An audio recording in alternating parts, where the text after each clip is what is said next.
Jeff Bezos was here last night, and I asked him, what's the difference between what you're doing and what Elon Musk is doing? And he said, well, I think we have, I think he used the word like-minded in the general sense of it, and then he went on to explain some differences. And then he talked about, and correct me if I'm misquoting him, but I think he was saying, this is all about laying the foundations of being able to do greater things by getting the basic infrastructure of being able to reuse these rockets down right. Is that correct? Do you have a similar starting point from him and your thinking process? I think there's certainly some similarities of opinion. I think both Jeff and I believe that it's important for the future to be a spacefaring civilization and ultimately be out there among the stars. And I think that's the exciting, inspiring future that I think certainly people in this room want, and anyone. Well, particularly after seeing that the asteroids are going to destroy this planet. I mean, I don't view it as I think when I say multi-planet species, like that's really what we want to be. It's not like still being a single planet species but moving planets. It's really being a multi-planet species and having civilization and life as we know it extend beyond Earth to the rest of the solar system and ultimately to other star systems. I think that's the thing. That's the future that's exciting and inspiring, and I think that's what you need things like that to be glad to wake up in the morning.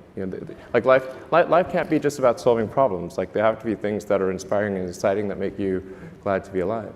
So what, in the immediate time frame, what is your goal for SpaceX now that you've done this, which is a huge accomplishment? What is the plan for you in the immediate time and then the longer range?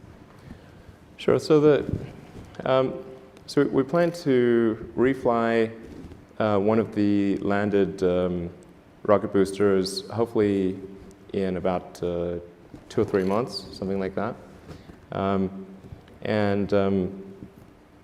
And then so that'll be an important milestone. So far, the stages are looking like quite good, even though they come through quite. It's a really difficult re-entry situation, but they're looking like they're in good shape. And we now have 4 of them. So we want to start reflying them, towards the end of summer, and then hopefully. By the end of this year, we'll be launching Falcon Heavy, which will be the most powerful rocket in the world by more than a factor of 2. Mm-hmm. So Falcon Heavy will be on the order of 5 million pounds of thrust on liftoff, which is about 2/3 the size of a Saturn V. Oh, really? Yeah. So that's the rocket that took the astronauts to the moon. Right. Exactly. So, in fact, we're launching from the same pad, from the Apollo 11 pad. Wow, yeah. That's amazing. So you're hoping to launch that Falcon Heavy by the end of this year, you said? Yeah, that's our aspiration. Now that's somewhat of a delay from when you first hoped to launch it, right? But I mean, it's not like we had a lot of pressing customers who wanted us to launch it. Okay. So in fact, the first launch will not have any operational satellites. It'll be a demonstration launch. Mm-hmm. And the first operational flights where customers actually want us to launch it are next year. Whereas there's a lot of customers who want us to launch Falcon 9. So about a quarter of our flights are for NASA, but 3/4 are for commercial satellites, like broadcast and communication satellites, or science missions for other countries. And there's quite a backlog. And we had an issue with the rocket last year, so that put about a 6-month hold in our schedule. So we're sort of backlogged on our launches, and we're trying to get them out as quickly as we can, and service our customers. So the launches will take place every 2 to 4 weeks. There's quite a high launch cadence. That's a much faster cadence than NASA had, right? Yeah, it'll be more launches than anything else in the world.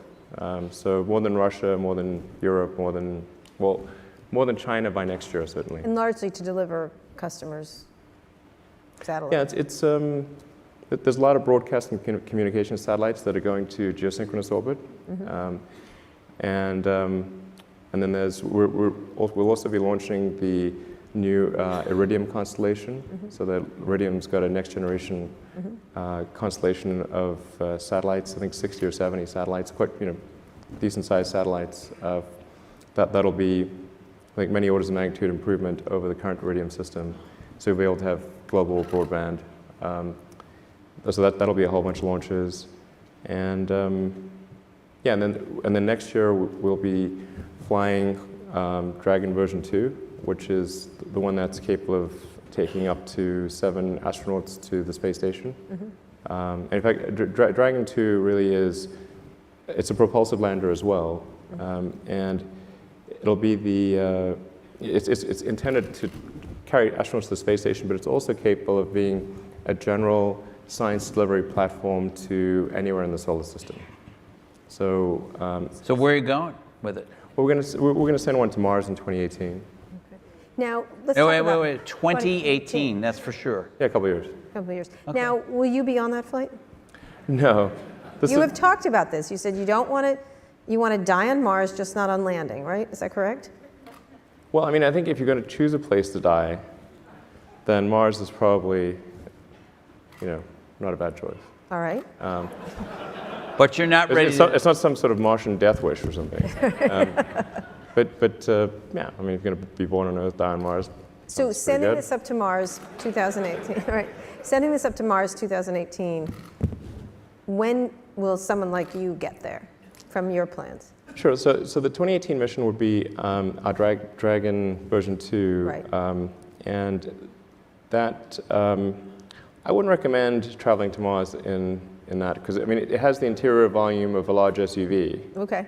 And the trip for Dragon would be on the order of 6 months. It's a long time to spend in an SUV, I think. It can be done, but probably not ideal. And it also doesn't have the capability of getting back to Earth. Right. That's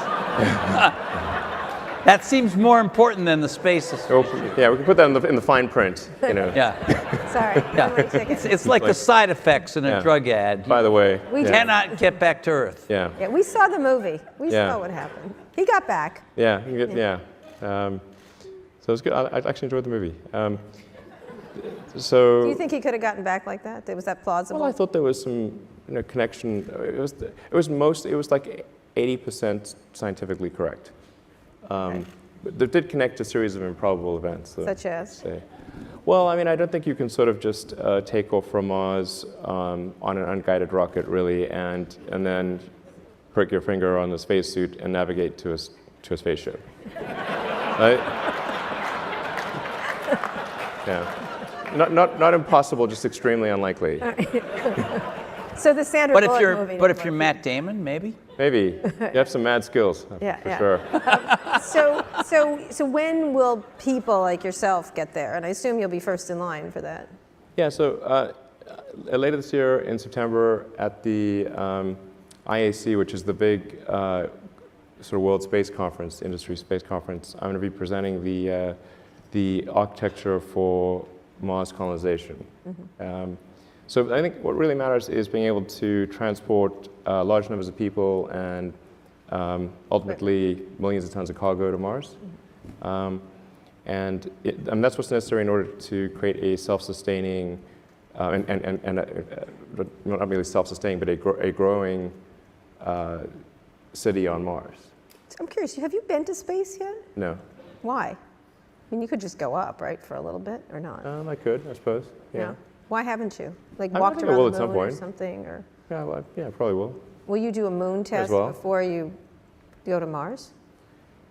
Yeah, I mean, I'll probably, I don't know, go to orbit in 4 or 5 years or something like that. But- Again, space and orbit are very different things. But on the Mars thing, would you send up 2 or 3, whether it's you or not? I kind of would prefer it if you tried it, frankly, but Sure. because it would be exciting. But would you send up some people before you do this whole architecture for colonizing Mars? Just a handful of people to kind of see what. I mean, the basic game plan is like we're going to send a mission to Mars with every Mars opportunity from 2018 onwards. So, and they occur approximately every 26 months. So we're establishing cargo flights to Mars that people can count on for cargo. And it's like I said, the Earth-Mars orbital rendezvous is only every 26 months. So there's one in 2018, there'll be another one in 2020. And I think if things go according to plan, we should be able to launch people probably in 2024 with arrival in 2025. Soon. Is that a more certain schedule than United Airlines? Well, I don't know. Well, he hasn't There's been on certainly some United uncertainties Airlines for associated with that. So let's, I'm going to shift. Anyway, that's the game plan, like approximately 2024 to do the first, to launch the first of the Mars And colonial transport system with I want to get people. back to what you said earlier about a multi. This will be a very big rocket. Okay. Very big, bigger than Very the big. Saturn V? Yes. Twice as big, or what? September, I'll tell you. You're not going to say anything till September? Come on. Very big. Come on. Has to be very big. How big is very big? So big.